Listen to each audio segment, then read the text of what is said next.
اعوذ باللہ من الشیطان الرجیم بسم اللہ الرحمن الرحیم۔ حضرت عمران بن حسین رضی اللہ تعالی عنہ سے روایت ہے کہ مزینہ قبیلے کے 2 آدمیوں نے عرض کیا، اللہ کے رسول، لوگ جو آج عمل کر رہے ہیں اور اس کے لیے محنت و کوشش کر رہے ہیں، کیا یہ ایسی چیز ہے جس کا فیصلہ کیا جا چکا ہے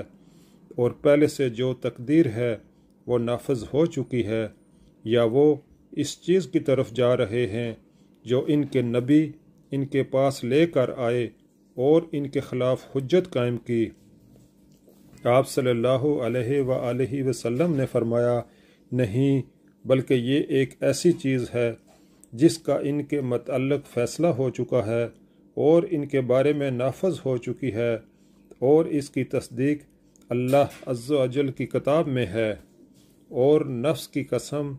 اور اس کی جو کچھ اس نے درست کیا، پھر بدکاری اور پرہیزگاری دانوں کی اسے سمجھ عطا کی۔